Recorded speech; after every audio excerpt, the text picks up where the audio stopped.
There is one thing that binds us all humans on a common platform. Something with which each of us has been a companion for several thousand years. Something that's so close to us that we often forget that it exists as a separate entity. Thoughts. Whether we like them or hate them, try to control them, are obsessed with them, or terrified of them, or are helpless by their presence. One thing is sure, they are here to stay with us. So much so, that we have accepted them as part of our body, and we cannot be separated from them. But, hold on here for a second.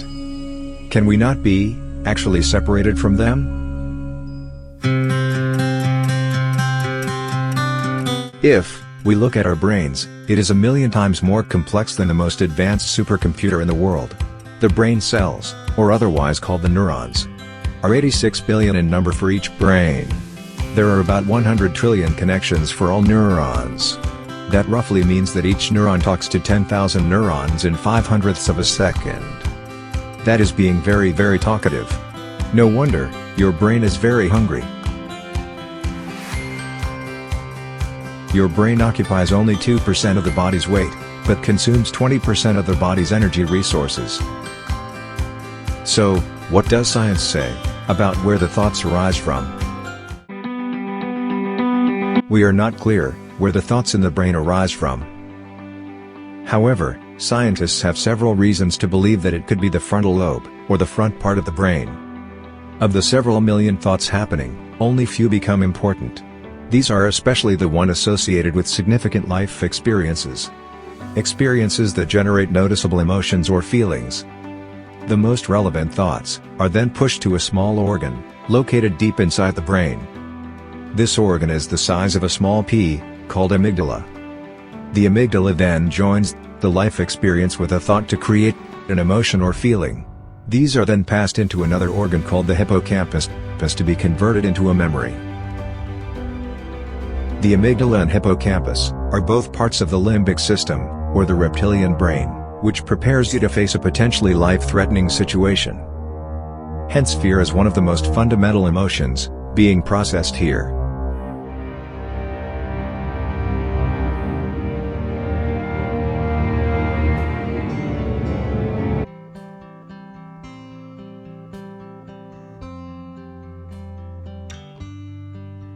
Now, science assumes that every brain is an independent entity.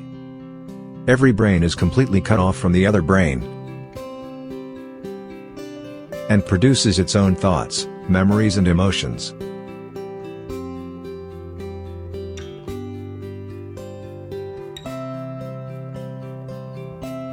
If every brain was a completely independent entity, how can we explain the following? Why the exactly same thoughts for all of us, give or take a few exceptions? Why do we not have any control on them? Why the same emotions for all us? And, finally, why the same feelings for all of us? Here, by emotions we mean entities like fear, anger, jealousy, etc. And by feelings, we mean entities like love, gratitude, happiness, etc. Think about this for some time.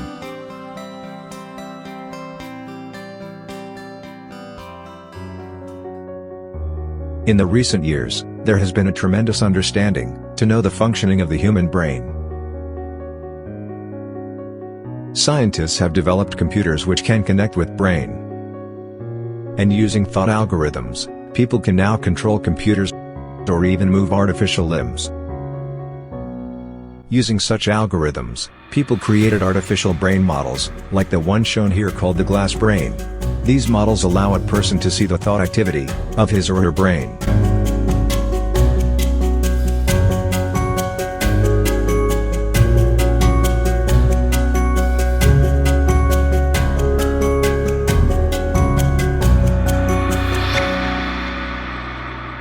The most exciting theory in the recent times, however, comes from Dr. Robert Epstein. He discussed this in an essay in Discover magazine. Epstein is a renowned psychologist, neuroscientist and the former editor-in-chief of Psychology Today magazine. He is a senior research psychologist at the American Institute for Behavioral Research and Technology in California, and holds a doctoral degree from Harvard University. He suggested that the brain acts like a transducer, capable of converting one energy form in one medium to another. Such a theory explains some unexplained phenomenon like blind sight, where the blind people can perceive things around them. It also explains mind sight, the ability of some blind people to see clearly before death. And finally, terminal lucidity. Terminal lucidity refers to some people with severe dementia who are able to speak and listen clearly before death. This theory also created a model to explain brain-to-brain, nonverbal communications.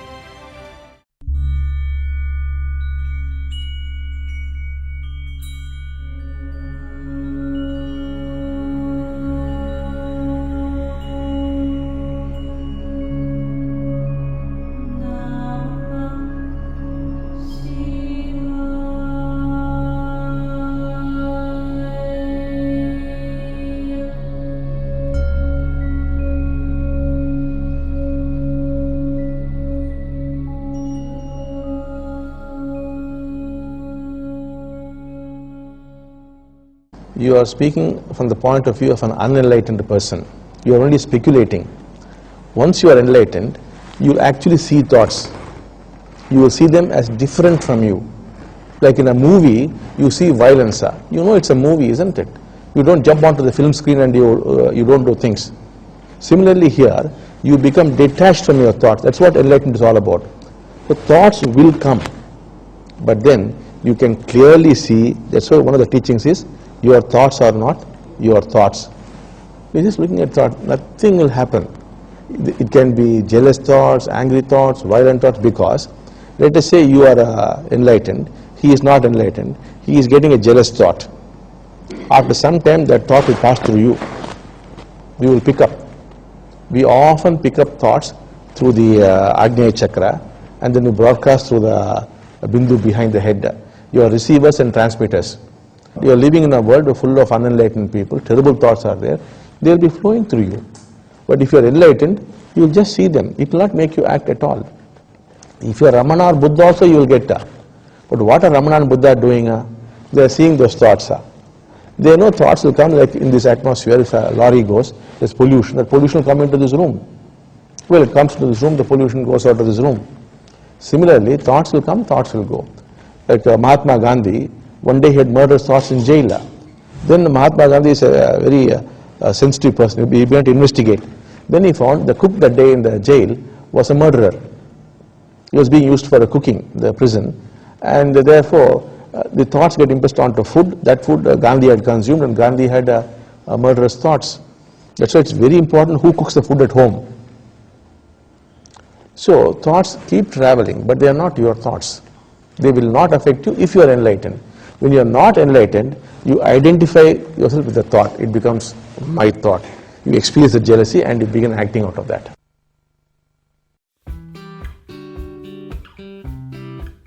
What Sri Bhagavan means is that the thoughts passing through us like a radio picking up multiple radio stations.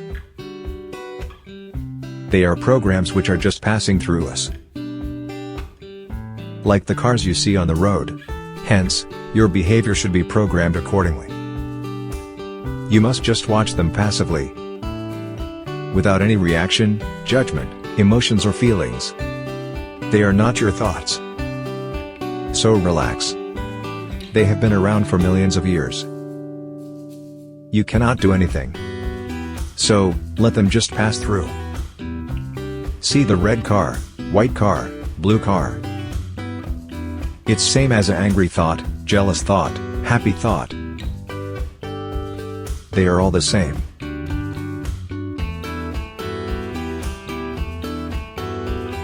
To the mind as the donkey. The mind has to be your servant and not your boss. The mind consists of conditioning, beliefs, thoughts. They are making use of your life for their survival. A single thought, if it enters a young person, it can become like a bug in his mind and make use of his life for its survival. That's why one of the words used for these things are memes. Because they say me, me, me, me, me. So that's how they continue their fighting. It could be, let us say, capitalism versus communism. We had the Cold War. These are basically ideas fighting. So what happens, all this is contained in the mind, and then it begins to rule over you. Now it should be it's basically a donkey because there's no sense there. So you should ride over a donkey, not the other way around. The simple thing is, ideas, beliefs, concepts, values, they should not make use of you for their survival. That's why I do not talk in terms of giving up smoking, giving up drinking, eating meat, or womanizing or whatever. I do not preach. All that I do is I open up your heart. Once your heart is open, you very naturally stop smoking, drinking, eating meat, or womanizing, whatever you want talking about. It's all gone because the heart has flowered, not because we put into your concept. Mind is good if you can make use of it, but if it is going to make use of it, you are destroyed. That is what is happening to the unenlightened. In the case of the unenlightened person, the mind is the master.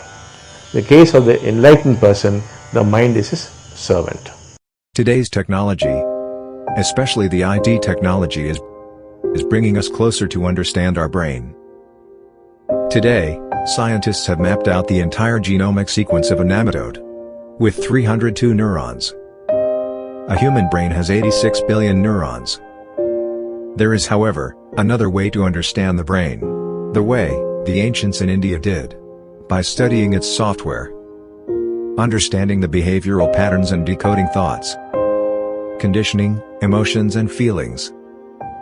It is possible to do that with increase in human consciousness. That is what Sri Bhagavan is attempting to do for the humankind. We are just a door away to understand that the whole humanity is so deeply connected that it is a single living organism. That door has been today unlatched. And you are standing just at the threshold. You just need to open it.